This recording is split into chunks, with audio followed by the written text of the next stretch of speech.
thesis, actually, a CDRH on new risk communication. And she's also a professor, an adjunct professor at Marquette University. Brett, many of us know, he's on the Preferred Scientific Advisory Board. He's also an RTI, a senior economist and VP of Health Preference Assessment, and a professor at University of Washington in the Department of Pharmacy.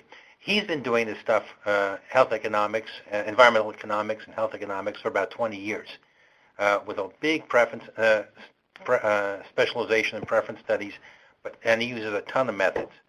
Most of his work is focused on endpoint development and benefit risk work, near and dear to our hearts.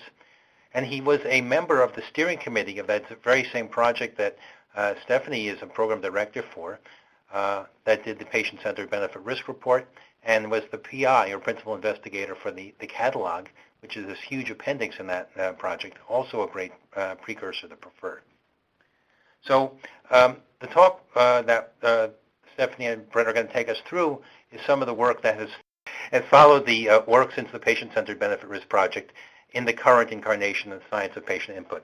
So let me now switch to Stephanie. And for allowing Brett and I to present today on some work that we've been doing following on to the MDIC patient-centered benefit risk framework that Bennett mentioned.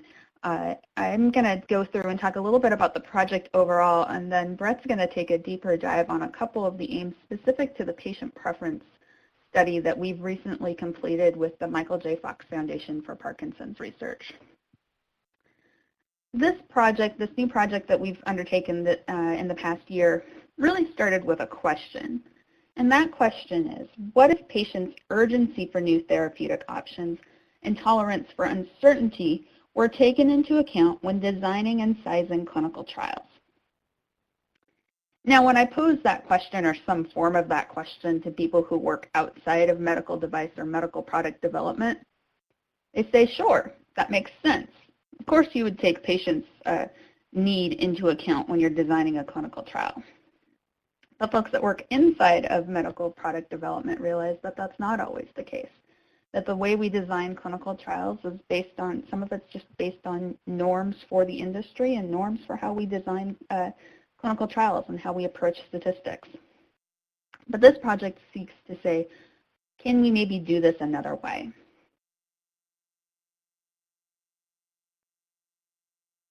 This project is a collaboration with a number of key partners, including those listed here. We've been privileged to partner with the FDA, RTI Health Solutions, MIT, and the Michael J. Fox Foundation for Parkinson's Research. And this project sought to test out a model that a professor, Dr. Andrew Lowe, had developed at MIT to incorporate patient perspectives on benefit and risk as an explicit means to set the significance levels in clinical trial design. So what this proposes is that rather than automatically using a p-value of 0.05, as we would typically do for clinical trials, this model uses patient preference information to set a therapeutic-specific p-level specific to the needs of that patient population. We have 4 aims for this project, and Brett and I are going to talk about the results for the first 2 right now. The first aim is to identify the outcomes that matter most to patients. The second aim is to design and conduct a patient preference study based on those outcomes that we identified in aim 1. And then the folks at MIT in aim 3 are working on designing methods for clinical trials based on that explicit patient input. So they're currently working on those numbers right now. And then finally, our 4th aim is to assess medical device stakeholder acceptance of such a clinical trial design based on patient preference information. At MDIC, we realize that it's not enough just to develop new methods for how we approach medical device development, but we also have to make sure all of the stakeholders in medical device development, and that includes everyone from the clinicians and the patients to the statisticians and the regulatory agencies, we have to make sure that those folks also understand the methods and they accept the methods. Because what we're proposing is we're proposing to do something completely different than how we've previously designed clinical trials. So why would MDIC get involved in this kind of project, and why does MDIC seek to be a part of this?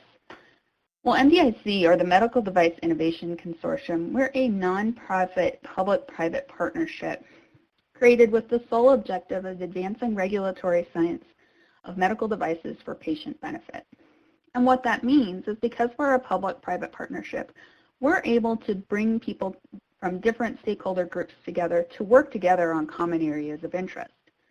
So we're able to bring the medical device industry, regulatory agencies, including FDA, CMS, and NIH, and nonprofits and patient groups in a place where we can work together. And we can sometimes even bring competitors from medical device companies at the table to work on methods that will advance the industry as a whole.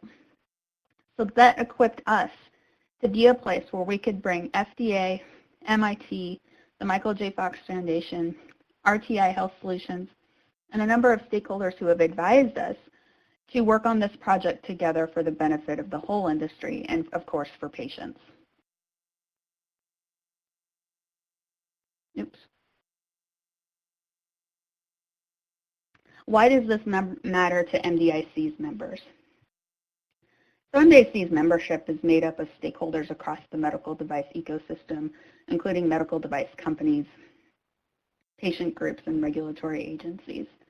And undertaking a project like this, where we would seek to use patient preference information specifically to set the statistical design of clinical trials, was really a unique opportunity for MDIC's members. And it was one of importance to MDIC because, first of all, it helps us better meet patient needs. No medical device company wants to put a product in the market that doesn't actually meet a patient need. Because you know what? If it doesn't meet the patient's needs, they're not going to be able to sell it. So this was a unique approach to using patient preference information and helping us better identify what patients' needs are for this product. CDRH, our regulatory partner in this project, was also particularly interested in this because they are interested and have made a commitment to continuing to advance the use of patient preference information. They have set as a strategic priority over the last several years to continue to partner with patients.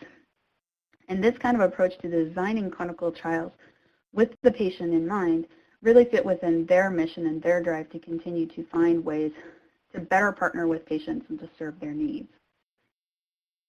Of course, the other potential benefit for this, and we don't know how this is quite going to play out yet, is this also points to the potential for smaller clinical trials. If the p-values point out to a different, can point us to a different statistical approach for clinical trials, it also makes it possible to enroll clinical trials with fewer patients so that we can get results sooner and get patients or get medical technologies into the hands of the patients who need it. This is a good thing for the medical device companies, but it's also a good thing for the patients as well because it also helps us to get technologies to the patients without unnecessary delay. As I said, we're still working on data analysis on this project. We've completed aims 1 and 2, which we're going to talk about today. And the folks over at MIT are working right now on aim 3. We're going to be sharing all of the results from this project on a workshop on May 18th. This will be in person in the Washington, D.C. area, but we'll also be broadcasting online.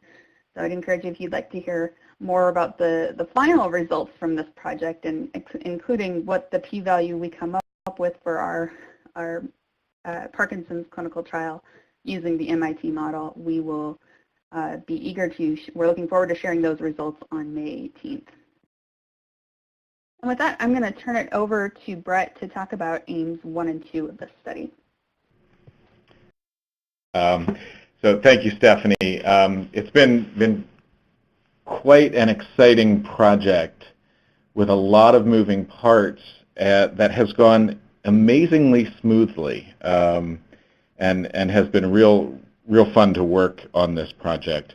I wanted to just correct one thing that Stephanie said, in that we won't be showing results from the preference study today. We'll be talking more, well, entirely about the design of the study and what we expect to get, because we're finalizing the data analysis currently, and we hope to have everything ready for presentation on May 18th. So I didn't want people to get to the end and be disappointed, but we can't wait to share the results with people once we get them nailed down. One of the most exciting parts about this project is that we worked with the Michael J. Fox Foundation as partners. Oftentimes we find that we work with patient groups where the patient group is, in a way, either leading the research or kind of a secondary partner to the research where, frankly, in a lot of cases, the patient group is just literally providing patients to complete a survey. This was a very unique opportunity where the Michael J. Fox Foundation was an eager partner throughout the process, and in particular, there were two people who are members of the Michael J. Fox Foundation Patient Council, which has a very important role within the Michael J. Fox Foundation. And both of these people, Margaret Sheehan and Anna Donnelly, were active participants throughout the research project. They were, in fact, patient scientists, and their input was invaluable throughout the process.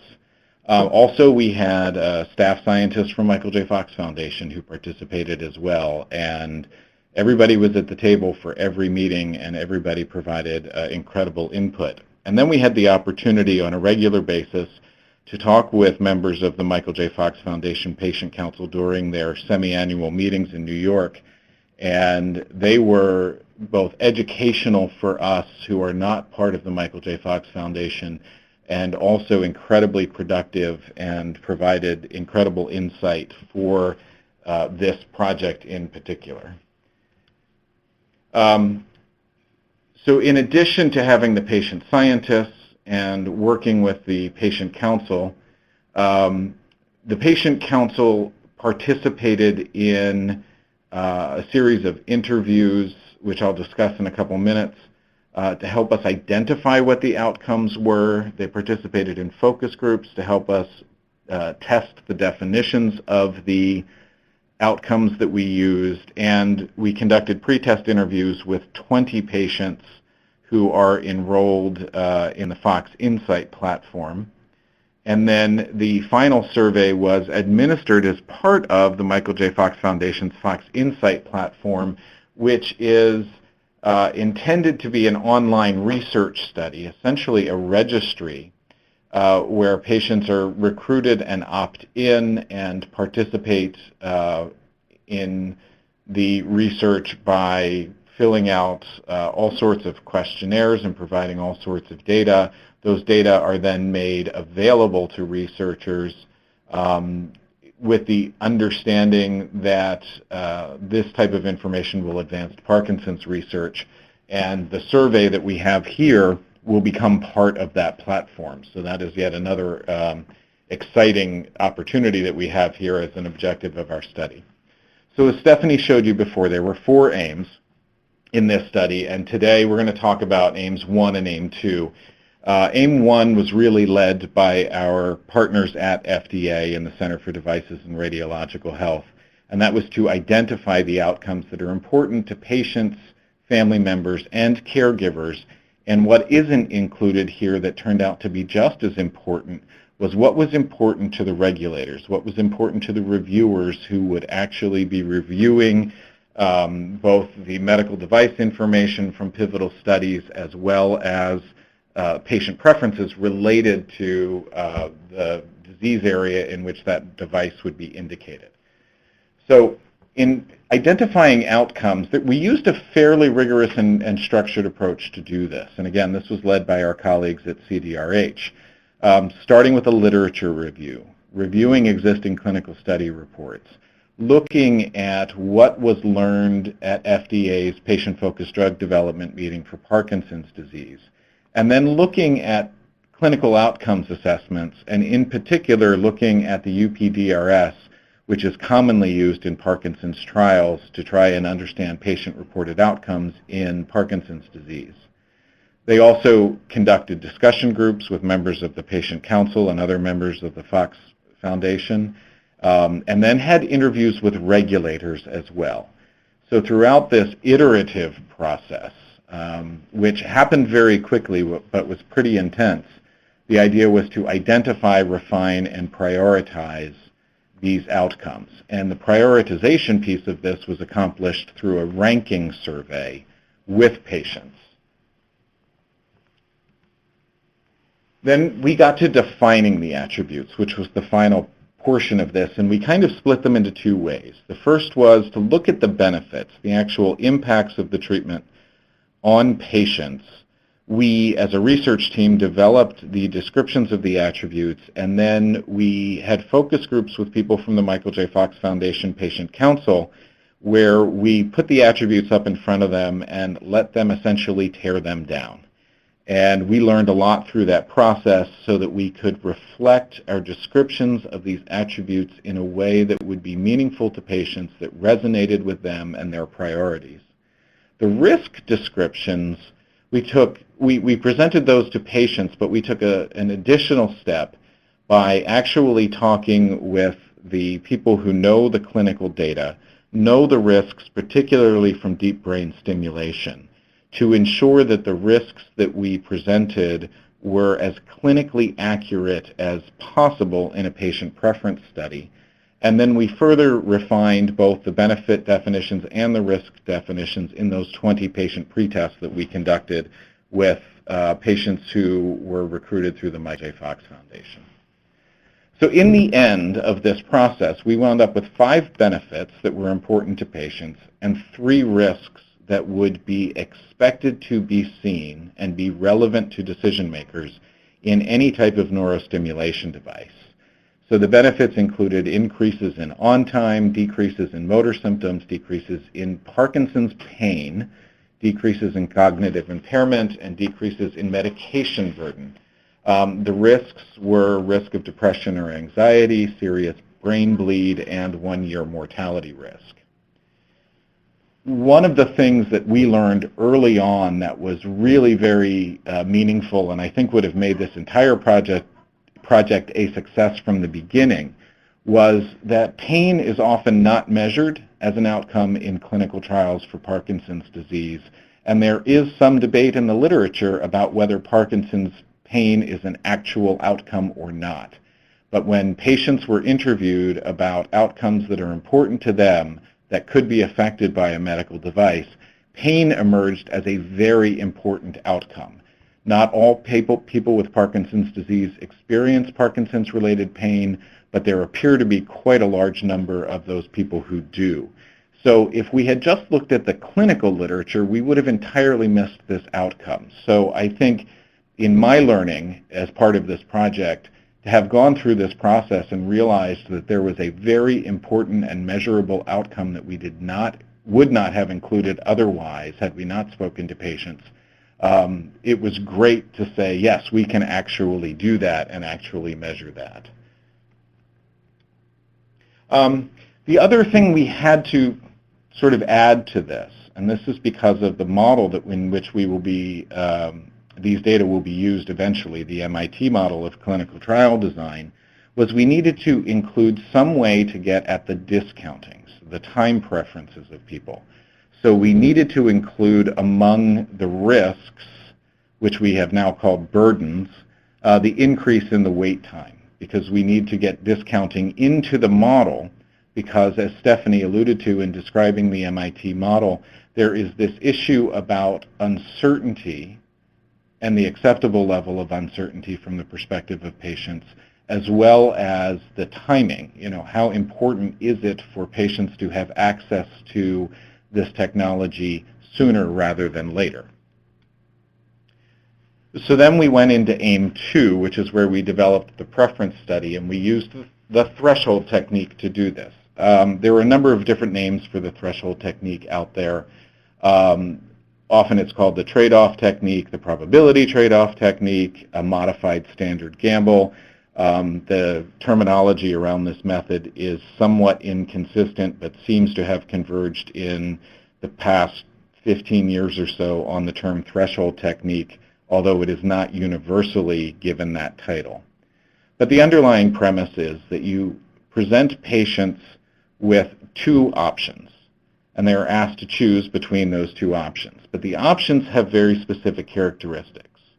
The first option is the reference treatment, and the reference treatment is typically the standard of care, no treatment, or current treatment. The target treatment is the alternative to the status quo. So in that case, it is either a hypothetical or real-world alternative, and there is typically a preference between the reference and the target treatment. And then what the idea behind the threshold technique is that you find the difference between those two by varying one of the attributes in the target treatment until the patient is indifferent or switches. So here's an example of the threshold technique from an earlier study that's about a decade old now, and there are a number of different approaches to actually presenting the threshold technique, and I chose this one to show as an example because it is probably the most similar to what we did in this study. So in this case, option A is the reference condition. That's the status quo, or meant to represent the status quo or current treatment. Option B is the alternative, or the target treatment. And in this case, each is defined by a set of attributes, including pain, out-of-pocket costs, and different risks or side effects. And the benefit here is described as the level of pain post-treatment on a scale from 0 to 10, where 0 is no pain and 10 is worst pain. So the reference condition in this example has a value of 5. The target condition has a value of 3. And you will notice that in this hypothetical example, all of the other attributes all have the same levels between the two options. So in theory, everyone should choose option B when presented with this particular set of alternatives. Then, one of the risks in this case is varied systematically until the patient changes their choice from option B to option A. And to achieve that, we would systematically increase the level of high blood pressure, or the level of heart attack, or the level of fluid retention, dyspnea, or stomach bleed. So in our case, we took the priorities that were identified in AIM-1 and we defined the benefits. So in the previous example from the osteoarthritis example from 2007, the benefit was a 2-point decrease in the pain scale. In this case, we were doing basically a cross-sectional study, and in the end we had about 2,700 respondents.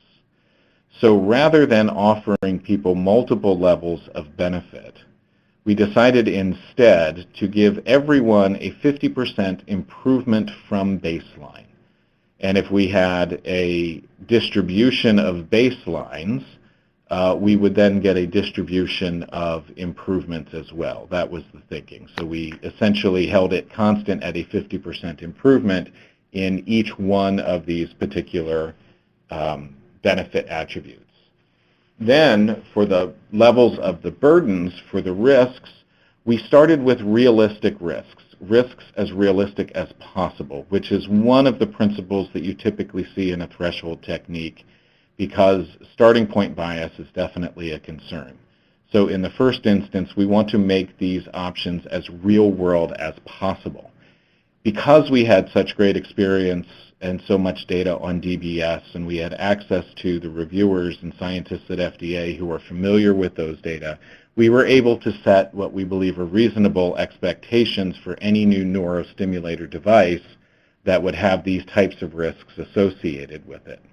Then we had to think about what is the baseline level that we're going to use in the target treatment for the wait time. And that one was a little bit more difficult because the wait time, the generally accepted wait time as I came to understand it, was probably about 10 years from something that we become aware of in terms of the technology until it actually becomes available on the market. And we found when we started looking at the range between 1 and 10 years as the time for which this would become available, that the 10-year time horizon was way too long for a lot of these patients. So we adjusted our maximum level here to 6, and we started with a level of 3. So this is what a threshold technique question looks like in our survey. And you'll see a lot of numbers and letters in blue. Those are the numbers and letters that correspond to what the patients told us was their baseline condition.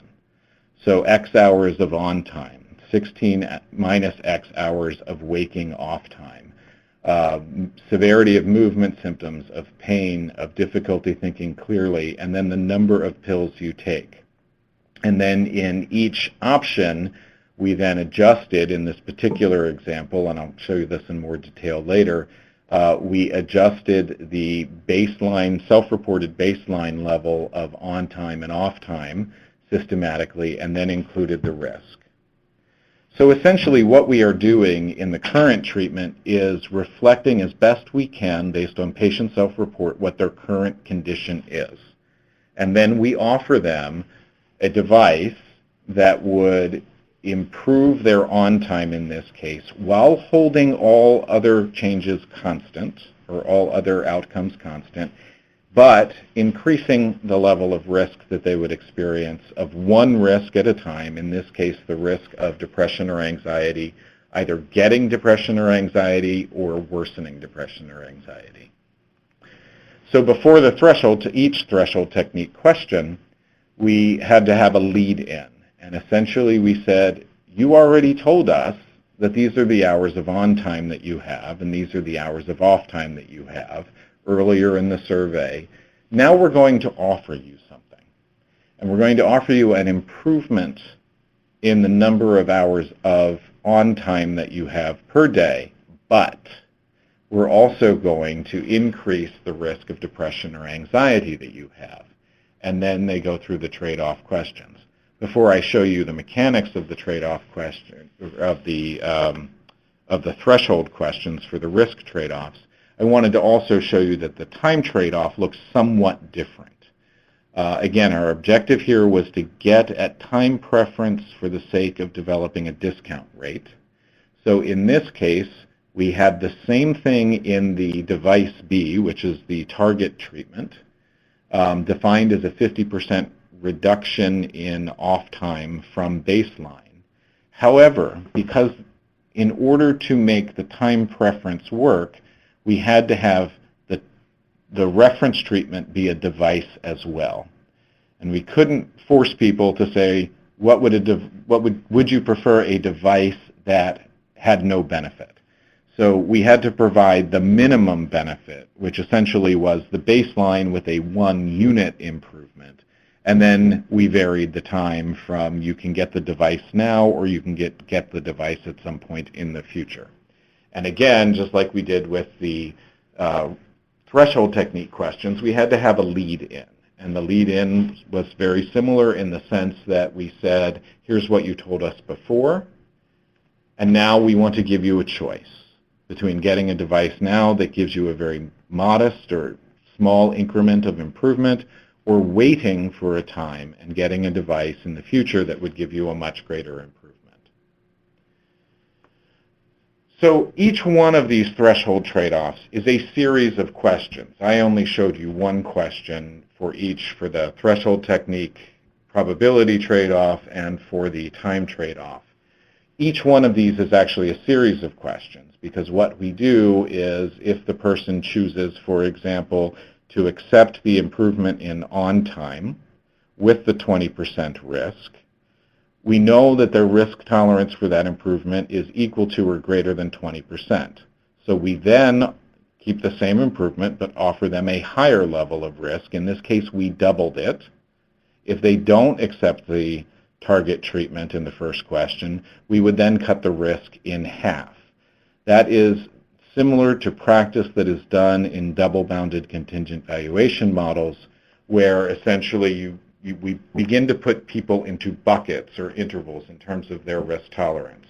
And typically, in the environmental literature, you will see that it is simply the accept or reject the first option, double the risk, cut the risk in half, which effectively gives you 5 buckets of people.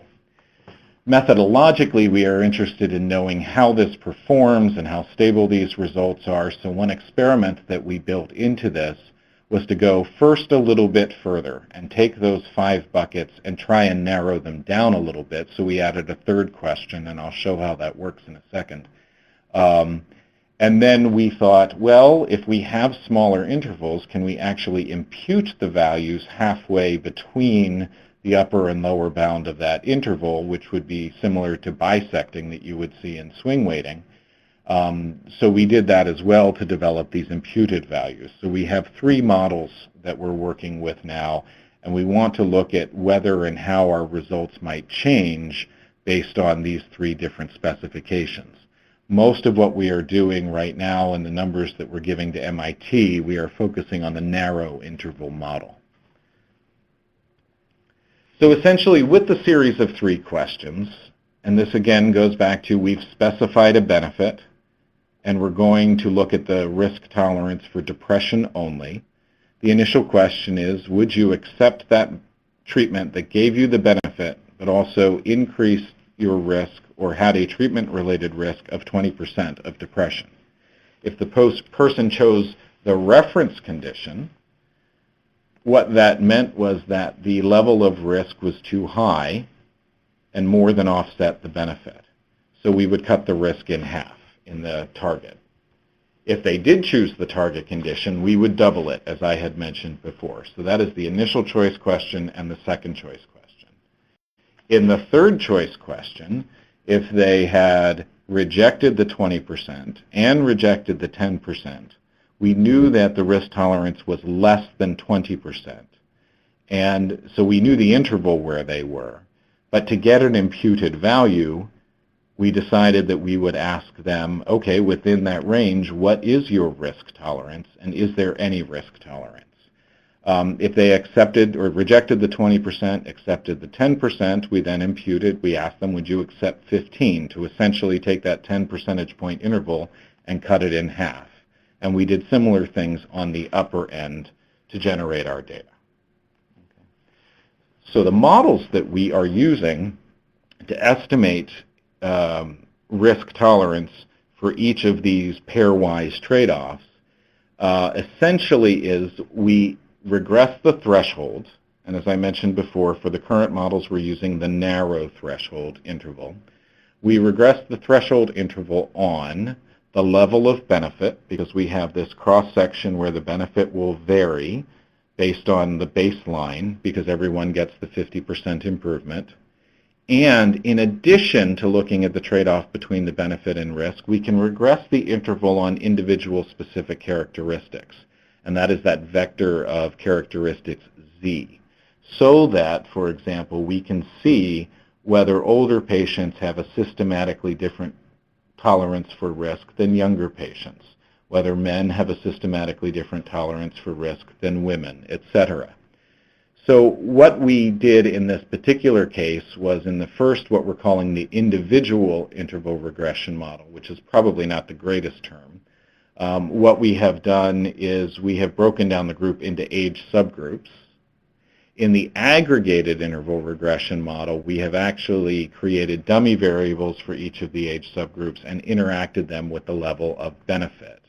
And in both of those models, we also have other characteristics related to the individual that include whether they've had a prior deep brain stimulation, whether they are currently ambulatory or not, and whether or not they have current cognitive deficits due to their Parkinson's disease. The reason that we have focused so much on age here is in looking at the data initially, we found that age was one of the most significant predictors of risk tolerance, almost no matter how we modeled it. And we also looked at things like time since diagnosis, whether someone was diagnosed with Parkinson's disease earlier in life or later in life. All of these time-related variables that surprisingly were not as highly correlated with age as we might have thought they were. And no matter what we did, age kept popping out as being the most important factor in determining differences in risk tolerance across the population. That is why we have spent so much time here looking at age differences in these two models that I just presented. So these are the types of results we expect to get. Well, we know we're getting actually, now that we have some results. And we expect to see a relationship between risk and the improvements. We expect that the tolerable of risk for depression, of risk for a brain bleed, which will be greater than the tolerable level of risk for death for any given benefit. And then we can compare these across the different benefit-risk trade-offs. We can compare these again for different populations based on those characteristics that we have included in our model, so prior DBS, cognition, and ambulation. So the threshold technique helps us get these pairwise trade-offs, helps us get a level of risk tolerance for each risk associated with each benefit. So we are directly eliciting these benefit-risk trade-offs in a pairwise fashion. One of the advantages of the threshold technique is that we actually can get a number, or an interval at least, for each person for each benefit-risk trade-off. So we wind up down at the level of individual level data. And that allows us then to regress that threshold on individual characteristics and model explicitly the heterogeneity that may occur that we can explain based on what we know about these people. But it also has some limitations that we need to keep in mind. We essentially are assuming that each of these pairwise estimates are independent, so that if multiple improvements occur, that the risk tolerance then is additive. And that may or may not be true. So we need to be careful how we employ these.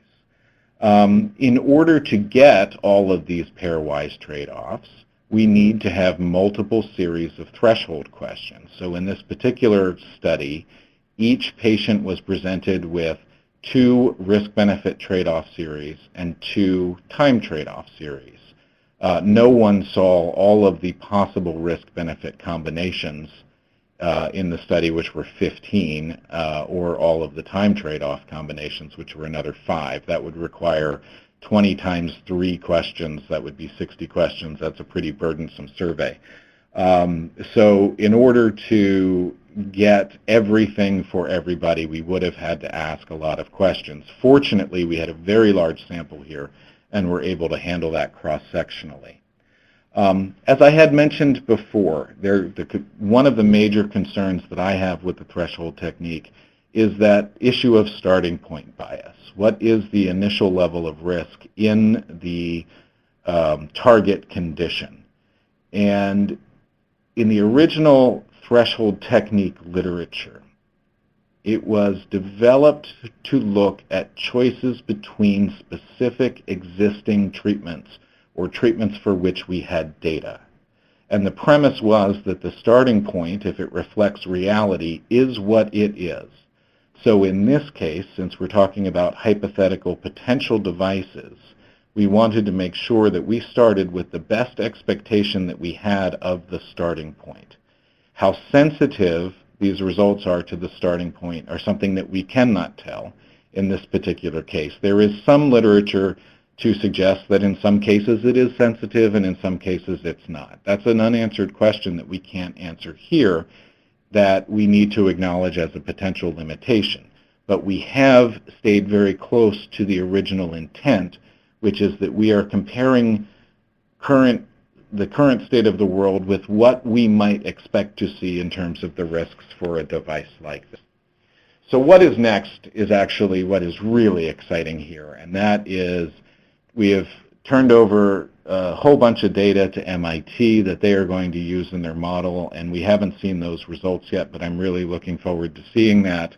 And the other thing that is nice about this is we now have a survey that can sit in the Fox Insight platform at the Michael J. Fox Foundation that people who are participating in Fox Insight can actually take that survey, and we can continue to supplement these data over time and make them available to researchers in the future. And that, in the end, was one of the original goals of this study, was that in working with the Michael J. Fox Foundation, we would build a tool that would be useful to the foundation in terms of their understanding the needs and priorities and status and health of people with Parkinson's disease. So in some ways, having that as an enduring survey is really quite a neat benefit that we often don't get when we do stated preference research. So as we finalize this project, we are looking forward to the public meeting that we're going to have that MDIC is presenting on May 18th in Washington, D.C. And at that point, we hope to have some great results, which we are pretty sure we're going to have. And also, we hope by that time we'll have some pretty interesting graphics to share as well. So that's an overview of our study. I think we have about 15 minutes left for questions and answers. Bennett, should I turn it back to you at this point? Yes. Thank you, Brett and Stephanie. That was really exciting. I actually haven't heard this level of depth on the threshold technique for quite a while. I certainly found it exciting. Everybody, please type your questions into the chat window and we'll get to them. Let me ask a question to start things off. Brett, it seemed like the main trade-off you did was hours of on-time versus depression, hemorrhagic stroke, and dying. Well, were severity of movement symptoms and severity of pain and clear thinking, were those also benefits that you could have traded off against? Yes, and in fact we did. So everybody was assigned to 2 trade-offs. And so each trade-off had one benefit and one risk. And we had a fairly equal distribution of people across across all of the options. So I used in this case the improvement in on-time just as an example, but we have comparable results for improvements in motor symptoms, improvements in pain, and improvements in cognition. All right. We have a question from Mike Colopy. Do you have any attributes that are affected both by the disease and the intervention? I think the answer is yes.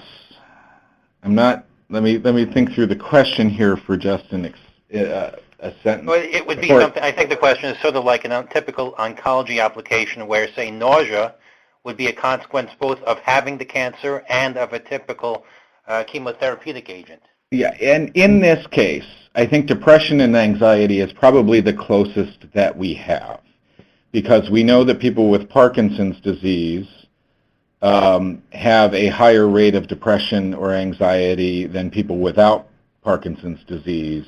And so it is, in fact,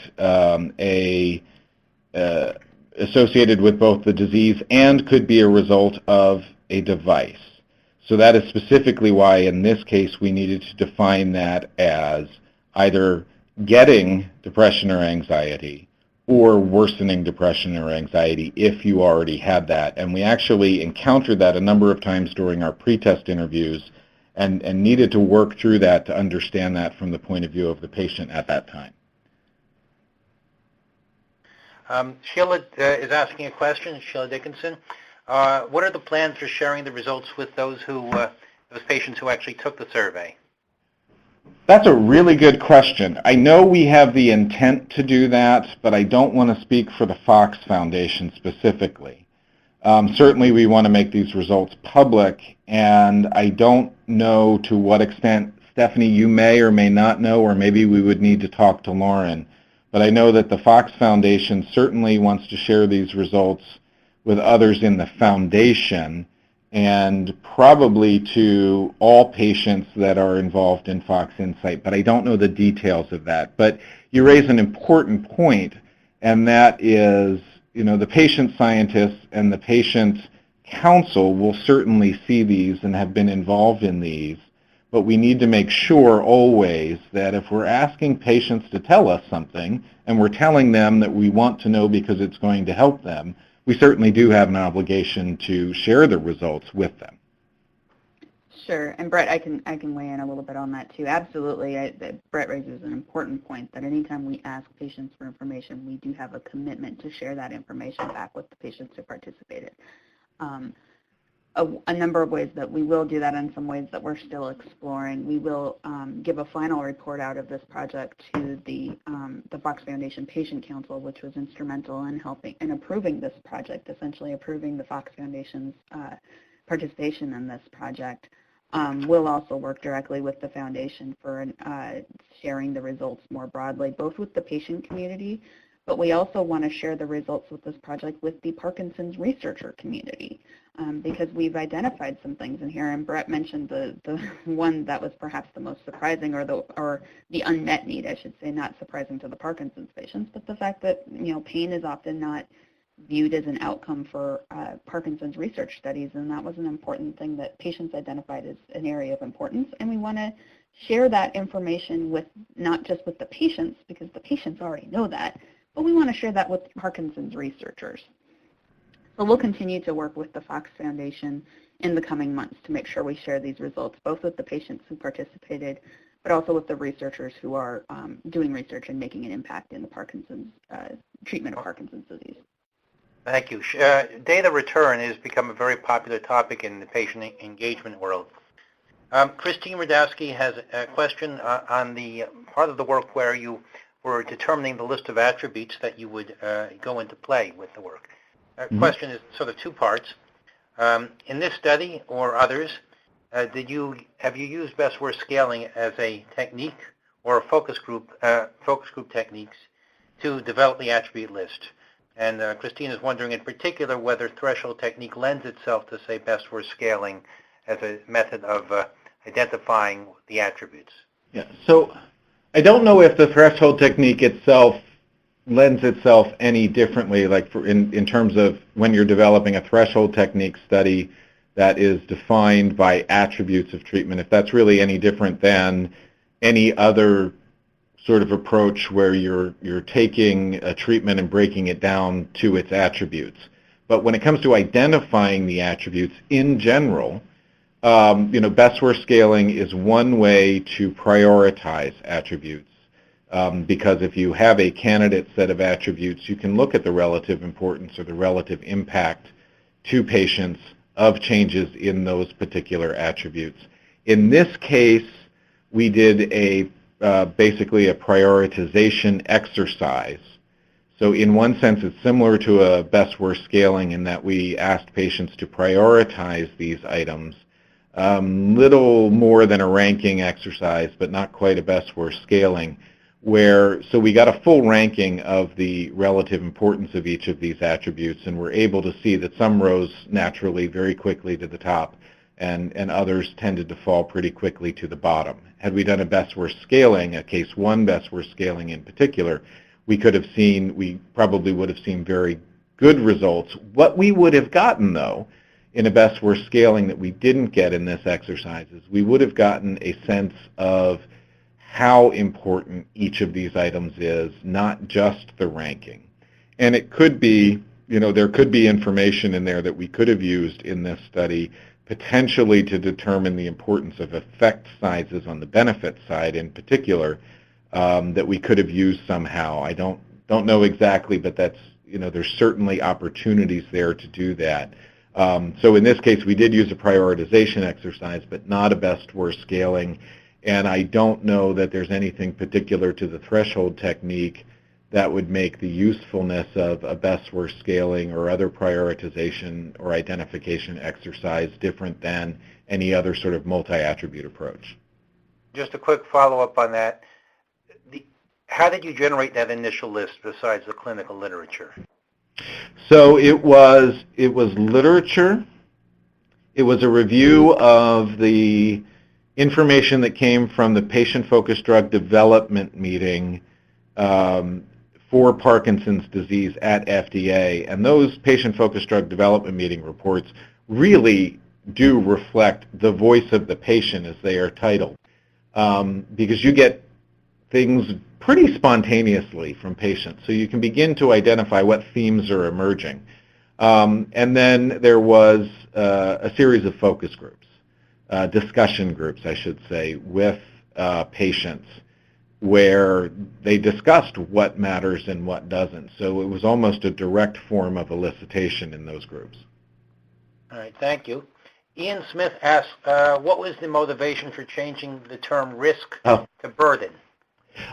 Just because time, it was weird to call time a risk. And when we wanted to have the good things on the left-hand side and the bad things on the right-hand side of that table, it just seemed odd not to change it when we included time. That was all. It was purely an internal kind of decision to keep our head around it and not forget about time when we were talking about risks.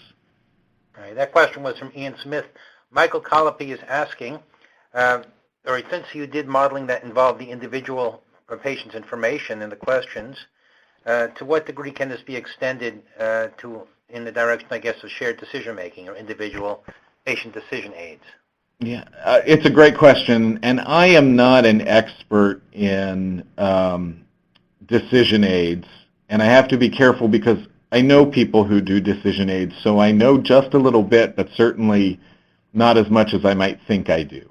But the way that I have seen others use this is, in fact, maybe not something this extensive where you have so many attributes to trade among, but when you have decisions where you are weighting benefits and risks, a technique like the threshold technique can be incorporated in a decision aid because you actually get a single threshold for that individual. And in some of the earlier work in the threshold technique, particularly by Hillary, Llewellyn, and Thomas, this was used as a decision aid in a lot of cases where you had a choice in most of the early work was between having some form of additional chemotherapy versus not. And you were trading off some risk or risks associated with that individual chemotherapy for a benefit that had been identified and quantified in some type of clinical study. So there is a relationship between these two, and the threshold technique can and has been used in individual decision aids. But how successful that is or how often that is used, I couldn't speak to. Okay, we're about out of time. There's one last question I'll take from Mariette. Apologies if I'm mispronouncing your name. What led you to consider the threshold technique? In particular, maybe you would have used swing weighting or others. In fact, we could have used swing weighting, presumably to do this. And interestingly enough, swing weighting itself and the threshold technique, at least in this application, are not terribly different because we are essentially defining a change in one attribute and looking at the relative size to offset exactly that same thing. So we have found, interestingly, and it's become perfectly clear as we've been working with these data, that there are a lot of similarities between the threshold technique and swing weighting. And I am not an expert in swing weighting, so I hesitate to go much further than that. But one of the reasons we thought about the threshold technique, and we had considered a couple other options, including health state utility type approaches, is that the team came into this thinking of this as a pairwise comparison between two multi-attribute alternatives. And the first thing that comes to mind when we talk about that is a discrete choice experiment. And this is an alternative to that. And one of the things that led us to the threshold technique, really two things, I guess, that led us to the threshold technique over a DCE in this case was, in addition to just the novelty of trying out a new method, which was part of our goal here and part of CDRH's goal in understanding the range of methods, was that we wanted something where we could regress the results on individual characteristics to explore more directly subgroups and how observable characteristics influence risk thresholds, which this allowed us to do. The other is, because this does not have an experimental design underlying it in the back end, this seemed to be more appropriate for that final goal of the study, which was to have this enduring survey that we can add people to the data set as they come in, and we might, kind of this aspirational goal is with these data, if we have people taking the same survey over time, we may in fact be able to do some longitudinal analysis, but that at this point is purely aspirational. Yeah, that sounds fantastic.